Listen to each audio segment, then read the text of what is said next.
dan publish di jurnal, tapi tahu juga isu-isu yang sedang hangat di dunia ini. Dia mungkin harus tahu juga sedikit mengenai hukum, mengenai bisnis dan sebagainya. Kita tahu itu semua. Ini adalah saya ambil dari Shell. Jadi Shell kalau mau menerima pegawai baru, sebagai contoh multinational company, dia minta ini. Bukan berarti kita semua akan kerja pada Shell, tapi saya kira nggak ada salahnya kita lihat suatu perusahaan level dunia sudah mengglobal, apa sih yang dia cari? Rupanya ini, dia technical skill paling bawah lagi. Yang di atasnya termasuk kalau dibilangnya process skills, problem solving, communication, semua yang menjadi diri seseorang, si engineer atau scientist itu, waktu dia muncul, dia punya sosok, selain ilmu-ilmu yang berhubungan dengan misalnya ilmu sipil, teknik kimia, elektro, sisanya yang sebagai dia. Jadi mungkin zaman sekarang untuk level kita, technical skill udah given. Dan memang waktu wawancara saya kira orang tidak akan bertanya lagi, oh gimana Anda tahu nggak ilmu nggak? Ini. Kenapa ini? Karena ini kita hubungkan nanti dengan TG, ALNG.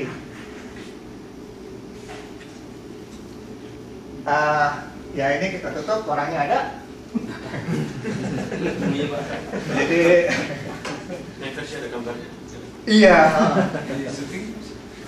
Oh iya, betul. Jadi ini adalah mungkin salah satu dari banyak modal yang bisa kita bawa untuk kita dalam arti kata marketing diri kita sendiri. Lalu ya dokter Valikesit misalnya kasih lihat, oh kita semua ya insyaallah kesini juga gitu. Tapi sekedar contoh bahwa waktu saya lulus zaman dulu tahun 92 beginian belum ada, internet juga belum ada. Lulus juga ya bawa donat ke pertemuan, lulus katanya harus lari pulang dengan hati berbunga-bunga, lulus. Sama prosesnya, tapi dunia sudah berubah sekarang. Sekarang lebih global, networking sesuatu hal yang sangat umum, dan hal-hal begini merupakan salah satu komponen untuk tadi ALTGN. Tolong tuangin. Oke. Saya juga ingin menyinggung who are you? Karena ya kadang-kadang saya ingin menunjuk diri sendiri. Kalau bicara mengenai going global, tadi ada Shell lah, ada perguruan tinggi lah, ada ABET. Kita siapa? Ini bagiannya psikologi, manajemen dan sebagainya. Tapi saya ingin menunjukkan bahwa orang itu macam-macam. Katanya ada yang tipe sensor, lebih ke arah hands-on gitu, praktikal. Ada yang intuisinya lebih main. Semuanya ada pada diri kita. Jadi kalau kita bisa mengundang seorang psikologis atau yang tahu di bidang ini, kita juga bisa sih download sendiri kuesionernya. Lalu kita lihat, kita cocok nggak? Kita merupakan orang dengan karakteristik yang cocok nggak dengan yang tadi disebut di depan? Untuk sains, teknologi, dan sebagainya. Yang ingin saya sampaikan adalah bahwa kita punya sifat gabungan dari semuanya, dan apapun ramuannya harusnya oke. Kalau Anda mendengarkan yang saya sampaikan, sebetulnya arahnya nanti inginnya kita menghasilkan, kita semua jadi lulusan yang tadi mumpuni. Tapi lalu kalau kita tanya diri kita sendiri, kok saya orangnya ini ya, tipe yang di situ misalnya, yang di kiri atas. Apakah saya cocok? Saya punya kesimpulan sementara sekarang bahwa siapapun itu bisa.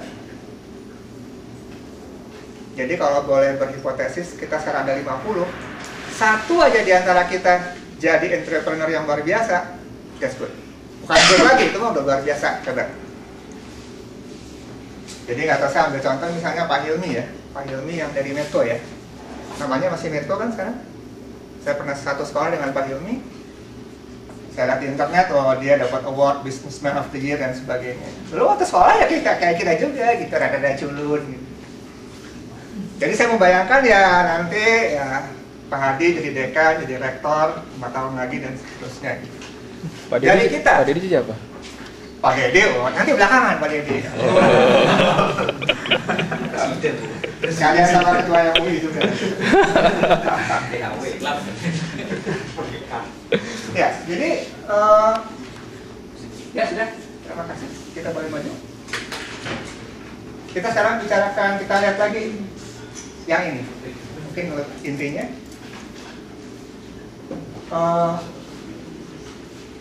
Di internet ada gambar seperti ini, jadi saya ikut-ikut, cuman saya ganti sendiri.